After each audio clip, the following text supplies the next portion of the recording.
Danny DeVito acaba de cumplir 80 años, pero la historia de su vida es desgarradora.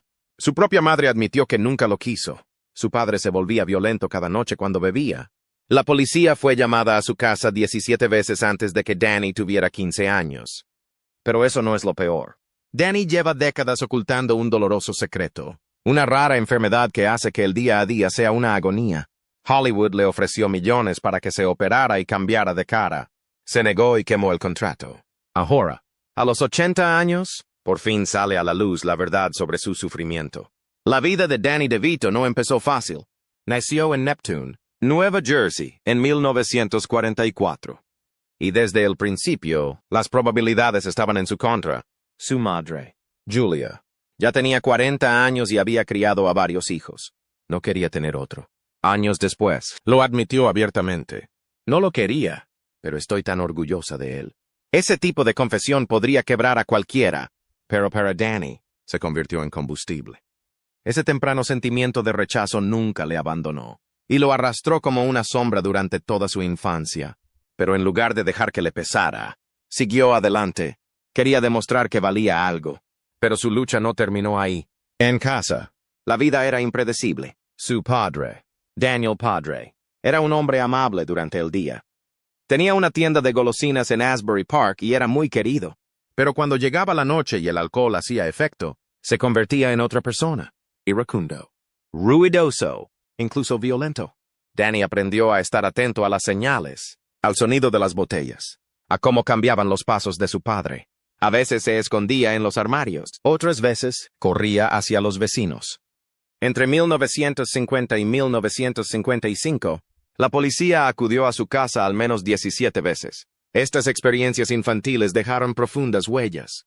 Años más tarde, él mismo se mantuvo sobrio e incluso creó en 1992 un programa de apoyo llamado Pequeños Gigantes, que ha ayudado a más de 15,000 niños de hogares como el suyo a obtener el apoyo que necesitan. A los 14 años, Danny sabía que tenía que salir. Su barrio se desmoronaba. La heroína estaba por todas partes. 2 de sus amigos de la infancia habían muerto antes de cumplir los 16. Así que trazó un plan. Estudió mucho. Ahorró $237 de pequeños trabajos y convenció a su párroco para que hablara con sus padres. Apuntó a la escuela preparatoria de oratoria. Fue muy prudente. Pidió permiso a sus padres solo cuando su padre estaba sobrio y se sentía culpable. Su madre, sintiendo el peso de su pasado rechazo, aceptó. Esa decisión probablemente le salvó la vida. De 12 amigos de aquella época, solo 3 pasaron de los 25 sin acabar en la cárcel o enganchados a las drogas. Había algo más. También, Danny tenía una rara condición genética llamada enfermedad de Fairbanks. Es por eso que solo creció a 4'10" pool. Pero no se trataba solo de la altura. Me dolió mucho. Le dolían constantemente las caderas, las rodillas y la espalda. Entre los 20 y los 30 años, su nivel de dolor oscilaba entre 6 y 8/10. Aún así, no se rindió. Hacía sus propias acrobacias. Incluso se desmayó 4 veces durante el rodaje de One Flew Over the Cuckoo's Nest y fingió que formaba parte del papel. Nunca se enganchó a los analgésicos, a pesar de que los médicos se los ofrecían. Y en silencio, donó más de $12 millones para ayudar a financiar tratamientos para otras personas con afecciones óseas como la suya. Nunca puso su nombre en los proyectos. No quería llamar la atención. Solo quería que otros sufrieran menos. Antes de actuar, tenía otro trabajo. Uno que la mayoría de los fans no esperan. Era beautician. Se entrenó para ello. Puso 1,500 horas. Se graduó segundo de su clase en la escuela de belleza. Trabajaba en el salón de su hermana Angela, llamado Curl Up and Die. Se le daba tan bien que la gente reservaba cita con meses de antelación. Incluso ganó premios por un peinado llamado Neptune Twist. Se lo tomó en serio, aunque empezó solo para conocer chicas. Un día, mientras peinaba a una clienta, su marido, productor teatral, le dijo a Danny que hiciera una prueba para una obra. Así empezó todo. Danny no soñaba con ser actor. En 1962, se inscribió en la Academia Americana de Arte Dramático para aprender maquillaje. Le pidieron que hiciera un monólogo y, aunque no tenía experiencia, lo intentó. Interpretó una escena de The Rainmaker. Algo encajó. Le ofrecieron una plaza, no para maquillaje, sino para actuar. No dijo que sí de inmediato. Volvió a la peluquería, pero 3 días después volvieron a llamarle de la facultad y le ofrecieron una beca parcial. Esa segunda llamada le cambió la vida. Unos años más tarde, vivía en Nueva York con un compañero de piso, Michael Douglas. Compartían un minúsculo apartamento con cucarachas, apenas calefacción y un alquiler de $75 que apenas podían pagar. Douglas se callaba que era hijo de Kirk Douglas. Comían judías enlatadas y pan duro. Una vez se gastaron sus últimos $27 imprimiendo retratos y repartiéndolos por toda la ciudad. Mientras Douglas conseguía algunos papeles, Danny seguía siendo rechazada, pero el vínculo se mantuvo. Años más tarde, Douglas pidió a Danny un papel en One Flew Over the Cuckoo's Nest. Ese es el papel que lo cambió todo. Antes de esa gran oportunidad, Danny se enfrentó a años brutales en Hollywood. Entre 1967 y 1970, hizo 248 audiciones. Solo consiguió 3 pequeñas actuaciones, ganando menos de $800 en total. Para sobrevivir, aceptó trabajos extraños, aparcando coches, quedándose quieto como un maniquí en una tienda de ropa, e incluso limpiando jaulas en el sur de Los Ángeles por $185 la hora. Leía diálogos a chimpancés para mantener su destreza. Durante un tiempo vivió en su viejo escarabajo BW. Se duchaba en el YMCA y comía en comedores de beneficencia. Se guardó esa historia para sí durante décadas. Hollywood quería cambiarlo.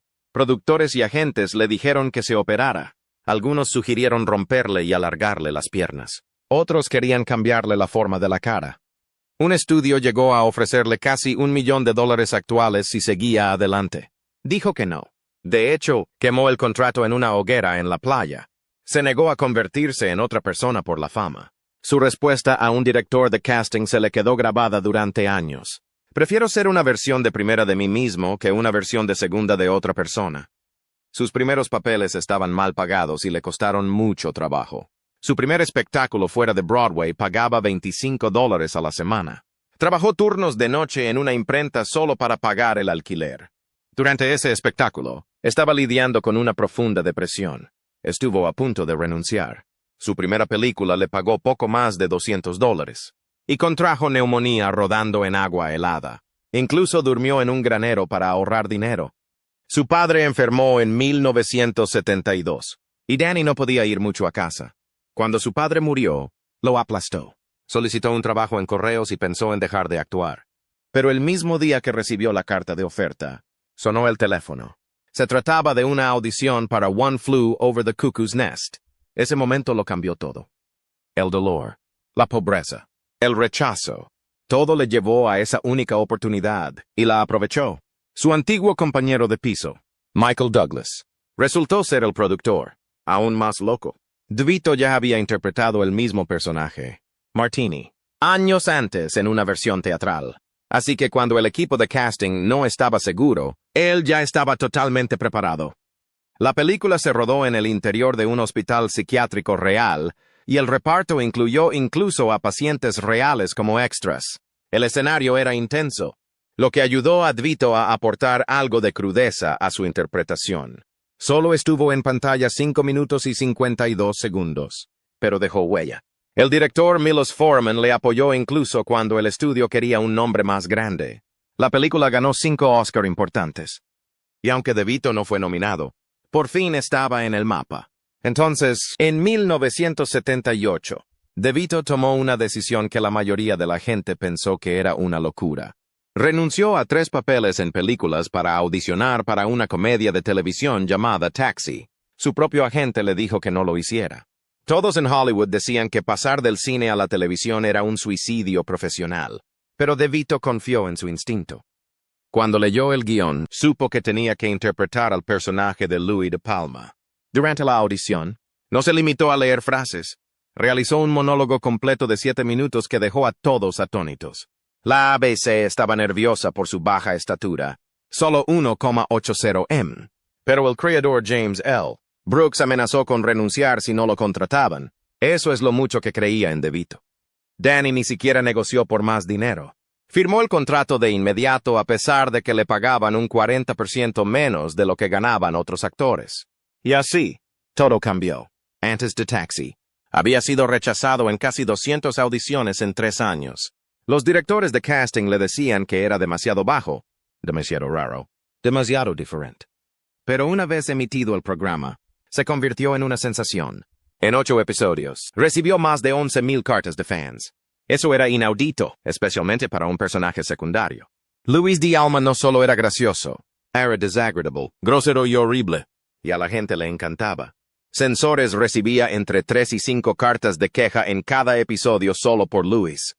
DeVito se preparaba para cada escena sentándose a solas y enumerando en silencio todas las personas que le habían rechazado. Esa ira, esa energía, iba directamente a la actuación. Y funcionó. En 1980, el 93% de los estadounidenses podían reconocer a Luis de Palma solo por su voz o su silueta. Su cabina, construida a la medida de DeVito, se convirtió en uno de los decorados más emblemáticos de la historia de la televisión. Luego llegaron los premios. En 1980, DeVito ganó un Globo de Oro. Un año después, ganó un Emmy. Sorprendió a todo el mundo. Luis de Alma no era el típico héroe, ni siquiera un personaje simpático, pero la gente no podía apartar la mirada. La victoria en los Emmy fue especialmente dulce porque DeVito había sido ignorado durante la primera temporada de la serie. Cuando finalmente recibió su trofeo, solo dijo 12 palabras. Gracias. Esto me alegra mucho. Taxi es el mejor programa de la televisión. Se convirtió en el discurso de aceptación más corto de la historia de los Emmy. Ese mismo año, los sitios de apuestas de Las Vegas tenían a Jack Albertson como favorito para ganar el Globo de Oro. DeVito le ganó. Entre bastidores, algunos jueces ni siquiera querían nominarlo. Pensaban que su personaje era demasiado horrible para premiarlo, pero su victoria lo cambió todo. Demostró que el público también podía amar a los villanos. Esa idea marcó la televisión durante décadas. La NBC incluso trató de robarle, ofreciéndole $175,000 por episodio para hacer su propio programa. Eso era más de 11 veces lo que estaba ganando. Dijo que no. Quería permanecer leal al elenco de Taxi. En medio de todo ese éxito, DeVito conoció a Rhea Perlman, y sucedió de una manera extraña. En realidad estaba saliendo con el compañero de piso de DeVito y vino a romper con él. Fue entonces cuando conoció a Danny. Hablaron durante 6 horas esa noche. DeVito dijo más tarde que en 22 minutos supo que quería casarse con ella. Un año después, Perlman se unió a Taxi para interpretar a Luis. Los productores ni siquiera sabían que estaban saliendo en la vida real. En 1983, fundaron discretamente Jersey Films, su propia productora. Lo hicieron por la noche y los fines de semana, mientras seguían rodando Taxi. Más de 40 años después, han participado juntos en 17 proyectos e incluso crearon una regla. Nunca pasarían más de 2 semanas sin trabajar en algo creativo en equipo. Una vez que Taxi terminó en 1983, DeVito hizo algo que la mayoría de los actores de televisión no podían lograr. Dio el salto al cine con éxito. Ese mismo año consiguió un papel en Terms of Endearment, que ganó el Oscar a la mejor película. En 1984, robó escenas en Romancing the Stone, que recaudó más de $115 millones con un presupuesto de solo $10 millones. Volvió a formar equipo con Michael Douglas y Kathleen Turner para la secuela, La Joya del Nilo. Por la misma época, aceptó un papel menor en Johnny Dangerously, solo para mantenerse visible en la pantalla. Estaba haciendo movimientos inteligentes, acumulando créditos cinematográficos a la vez que ganaba impulso. Pero en 1986 se convirtió en un villano en Ruthless People. Interpretó a un hombre codicioso que se niega a pagar un rescate tras el secuestro de su esposa, y a la gente le encantó. La película costó $7,5 millones y ganó más de 71 millones. DeVito consiguió una nominación al Globo de Oro. Su actuación fue tan salvaje que se convirtió en la pieza central de toda la película. No tenía miedo de ser odiado. Esa confianza le abrió más puertas. En 1987, DeVito debutó como director con Tira a Mamá del Tren. Dijo a los productores que solo actuaría si también podía dirigir. Ganó. Los lugares de rodaje se eligieron cuidadosamente por todo Los Ángeles. Incluso intentó que Brian De Palma apareciera en la película, pero no se pudo programar. Anne Ramsey, que interpretaba a mamá, hizo muchas de sus propias acrobacias incluso después de la operación. Y los moratones que se hizo no la detuvieron. La escena final del tren tardó 6 días en rodarse y se filmó en una vía privada de Valencia. La película le valió a De Vito elogios de la crítica y otra nominación a los Globos de Oro. En 1988 llegó Twins. La idea era descabellada.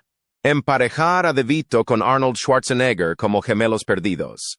Parecía una broma, pero funcionó. Las dos estrellas y el director Ivan Reitman no cobraron nada por adelantado. En cambio, hicieron un trato para dividir el 40% de las ganancias. Fue un gran riesgo, pero valió la pena.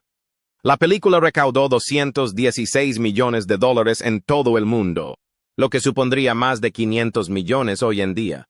Cada hombre ganó alrededor de 35 a 40 millones de dólares. Esa película cambió la forma en que la gente veía a De Vito. Ya no era solo un extraño actor secundario, era un actor principal. Demostró que no era necesario ser alto o guapo para llevar una película. Solo tenías que ser bueno.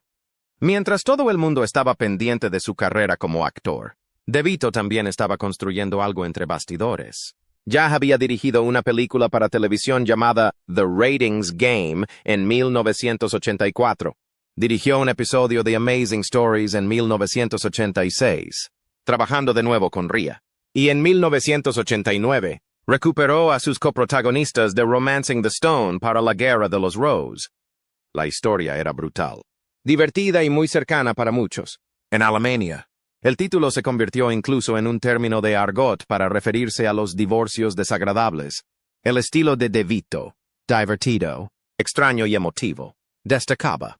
Incluso los créditos iniciales creados por las leyendas del diseño Saul y Elaine Bass mostraban que la película era algo especial. No fue solo un éxito. Demostró que De Vito podía equilibrar la actuación y la dirección sin perder la concentración. Luego llegó 1992. Ese año, De Vito se transformó por completo para interpretar al Pingüino en Batman Returns, con Tim Burton como director. Se metió de lleno en el método, sentándose durante horas en maquillaje para convertirse en el retorcido villano Oswald Cobblepot. No era solo un disfraz. La actuación de De Vito fue salvaje, espeluznante y algo trágica. A los fans les encantó. Incluso fue nominado a Mejor Villano en los MTV Movie Awards. Años más tarde, dijo que volvería a interpretar al Pingüino con mucho gusto si Burton también volvía. Pero De Vito no se detuvo ahí. Ese mismo año, dirigió Hawa, una película seria sobre el líder sindical Jimmy Hawa. Jack Nicholson interpretó a Hawa, y De Vito dirigió y actuó junto a él. Fue un cambio audaz de la comedia. Trabajó con el famoso escritor David Mamamoth e hizo una película llena de discursos, ira y luchas de poder. Una frase del tráiler lo resume todo. Vamos a marchar y conseguir lo que vinimos a buscar. De Vito demostró que podía enfrentarse a grandes historias y hacerlo bien.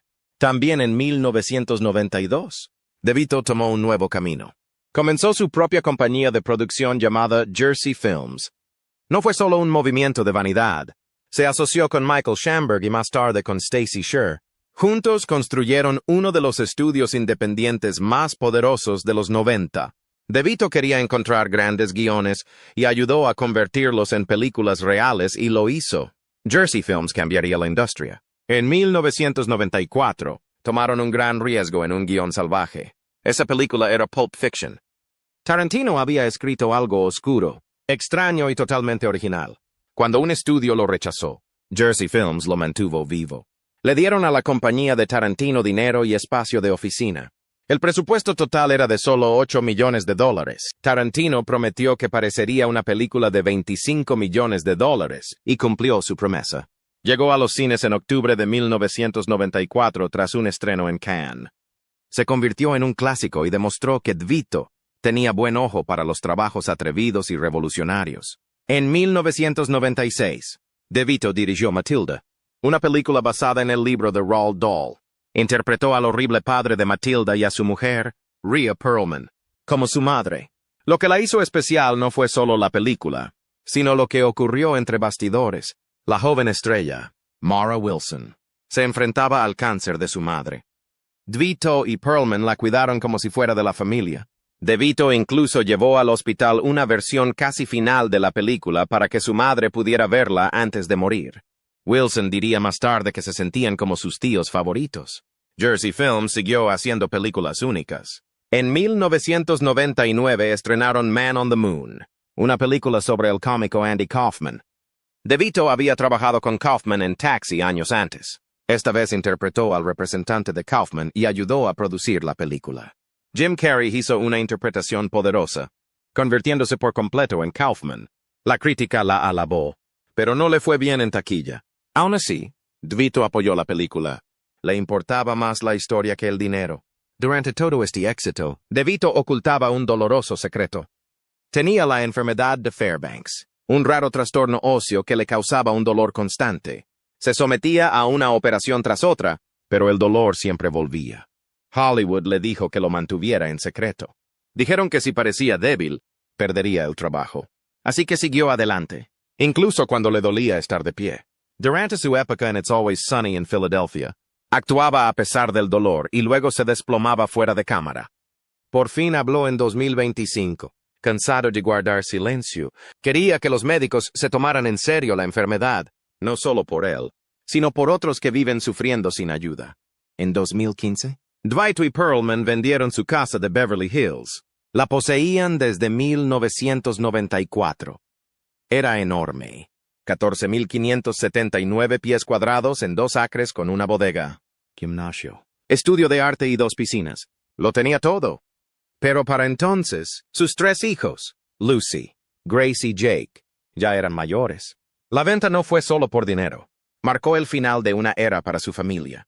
En 2006, a los 62 años, DeVito se unió al elenco de It's Always Sunny en Filadelfia. Al principio, la cadena no lo quería. Pensaron que era demasiado famoso. Pero el creador de la serie, Rob Melheny, luchó duro para traerlo, y funcionó. La audiencia subió un 227%. DeVito tampoco se llevó un gran sueldo, solo $70,000 por episodio, aunque había ganado 10 veces más en su mejor época. En 2010, los jóvenes espectadores lo conocían más por Frank Reynolds que por cualquier otra cosa. DeVito no tenía miedo de ir a Allen para reírse. En 2007, durante un episodio, se cubrió de desinfectante de manos y se deslizó desnudo por el suelo. Eso no estaba en el guión. Se convirtió en un momento legendario. En otro, salió de un sofá totalmente maquillado y empapado de sudor. Le salió un sarpullido, pero siguió. En 2013, incluso se bañó en agua de la basura. Cuando alguien le preguntó si era demasiado, respondió, «A mi edad, vanidad es solo otra palabra para oportunidad perdida». Pero entre bastidores, el dolor no cesaba. En 2008, los médicos le detectaron graves lesiones discales en la espalda. En 2010, casi la mitad de sus días de rodaje los pasaba con dolor extremo. Sus mañanas empezaban a las 4:30 am, con 4 horas de terapia. Rebotaba en un pequeño trampolín, tomaba baños fríos y calientes, e incluso se colgaba boca abajo en su caravana. Para una escena de un tobogán acuático en 2011, necesitó 19 tomas y acabó con vasos sanguíneos rotos en el ojo, pero la escena llegó al montaje final. En 2012, DeVito y Perlman se separaron tras 30 años de matrimonio. Esto conmocionó a todo el mundo, pero las grietas habían empezado en 2011, cuando DeVito trabajaba largas jornadas y se dispararon los rumores sobre una amistad con una mujer mucho más joven en el plató. Fueron a terapia. 38 sesiones, pero no pudieron arreglarlo. Luego, en 2013, se les volvió a ver cogidos de la mano. Él había alquilado el mismo lugar donde tuvieron su primera cita. Volvieron a intentarlo y permanecieron juntos 4 años más antes de separarse definitivamente en 2017. Incluso después de la segunda separación, nunca se divorciaron. Llegaron a un acuerdo para repartirse su fortuna sin llegar a los tribunales. En 2019, DeVito compró una casa a menos de 1 kilómetro de la de Perlman. Seguían hablando todos los miércoles y domingos. Todos los meses se reunían en el mismo restaurante, en la misma mesa, como en los viejos tiempos. Su hijo dijo una vez que todavía compartían una cuenta de Netflix e incluso se pasan. Enviaban mensajes de texto mientras veían los mismos programas desde casas diferentes. En julio de 2023, DeVito donó $500,000 a un hospital de Nueva Jersey. No a un hospital cualquiera. Este fue en el que nació cuando se llamaba Raleigh Fitkin Paul Morgan Memorial. Ahora es el Centro Médico Universitario Jersey Shore. La donación de $500,000 no fue un truco publicitario. Era una forma de devolver. El hospital acababa de ser clasificado entre el 5% de los mejores del país en atención clínica. La donación de DeVito ayudó a financiar las necesidades más urgentes de los pacientes. Robert Garrett, consejero delegado de Hackensack Meridian Health, le elogió por comprender el verdadero poder de la generosidad. Incluso su viejo amigo Peter Canroe, fundador de Jersey Mike's Subs, dijo que DeVito se preocupaba de verdad por la sanidad y quería marcar la diferencia. Durante años, Danny DeVito ha utilizado su fama para hablar no solo del medio ambiente o la sanidad, sino también de política. Y aunque nunca ha sido tímido sobre lo que cree, hay quien dice que le ha costado. No hay pruebas contundentes, pero los rumores circulan. Según un video reciente, la honestidad de DeVito ha molestado a algunas personas de Hollywood. El mismo video sugiere que cuando empezó a hablar abiertamente de su condición física, la enfermedad de Fairbanks, un raro trastorno que afecta al crecimiento óseo, se le apartó discretamente de algunos papeles. En él se dice que empezó a hablar en nombre de otras personas con discapacidad, preguntándose por qué Hollywood sigue aferrado a estrechos cánones de belleza. En el video se afirma incluso que los productores le presionaron para que se sometiera a tratamientos experimentales para parecer más normal. Nada de esto ha sido confirmado por fuentes fiables, pero la idea hace preguntarse cuánto cuesta realmente la honradez en el mundo del espectáculo. Su apoyo a los hospitales infantiles que tratan trastornos óseos se ha convertido en una misión personal. Vivir con la enfermedad de Fairbanks no es fácil. Provoca dolor articular, rigidez y artritis incipiente. Al parecer, DeVito lo ocultó durante años, aguantando el dolor mientras seguía actuando, dirigiendo y produciendo. Recientemente, sin embargo, ha empezado a hablar de ello, no solo por sí mismo, sino por los niños que no pueden permitirse un tratamiento o no tienen a nadie que les defienda. Quiere más investigación, quiere mejores cuidados, y quiere que Hollywood deje de fingir que solo un tipo de cuerpo pertenece a la pantalla. Pero no todo ha ido sobre ruedas. En mayo de 2025, Danny DeVito volvió a hacer noticia, pero esta vez por un motivo diferente. Apareció en el programa Jimmy Kimmel Live y lo que empezó como una entrevista normal se convirtió rápidamente en una tormenta de fuego. Al principio, todo eran bromas y sonrisas, pero en el segundo segmento, las cosas se pusieron tensas. Nadie sabe exactamente qué la desencadenó, pero la discusión que siguió fue tan acalorada que DeVito abandonó el plató. La seguridad tuvo que intervenir, no para escoltarle fuera, sino para evitar que las cosas empeoraran. El momento se hizo viral. Los clips inundaron las redes sociales y hashtags como "Oh, Danny vs. Kimmel" y "Oh, DeVito Unleashed" estaban por todas partes. Internet estalló en opiniones. Algunas personas lo aplaudieron. Lo vieron como un momento raro y crudo en un mundo lleno de sonrisas falsas y líneas guionizadas. Otros no fueron tan amables. Lo llamaron una crisis. Dijeron que estaba siendo poco profesional. El debate subió de tono cuando se sumaron otros cómicos. Bill Burr le defendió, diciendo que a menudo se presiona demasiado a los actores. Stephen Colbert y Seth Meyers bromearon sobre el asunto en sus programas. De repente, esto no era solo una entrevista incómoda. Era un acontecimiento de la cultura pop. DeVito no se quedó callado mucho tiempo. Unos días después, publicó un mensaje en Internet. Sin disculpas, solo honestidad. Mantengo todo lo que dije, escribió. A veces la verdad no es fácil de escuchar, especialmente bajo las luces. El mensaje no hizo más que avivar el fuego. Empezaron a salir noticias de que algunas de sus próximas actuaciones habían sido canceladas o aplazadas. No hay noticias oficiales, pero los rumores de una lista negra silenciosa comenzaron a extenderse. Jimmy Kimmel, tratando de suavizar las cosas, hizo su propia declaración. No tengo más que respeto por Danny. Espero que podamos reírnos de esto algún día, pero el daño o la leyenda ya estaban hechos. Incluso con todo el ruido, Danny DeVito no se ha desvanecido. Sigue trabajando. Sigue creando. A sus 79 años, está produciendo una serie documental deportiva llamada Game 7 para Prime Video. Es un proyecto familiar. Sus hijos, Jake y Lucy, son coproductores. DeVito dice que es un fanático de los deportes a su extraña manera. Es un espectáculo diferente para él, pero eso forma parte de su atractivo. Nunca se queda en una caja. Y por supuesto, está It's Always Sunny en Philadelphia.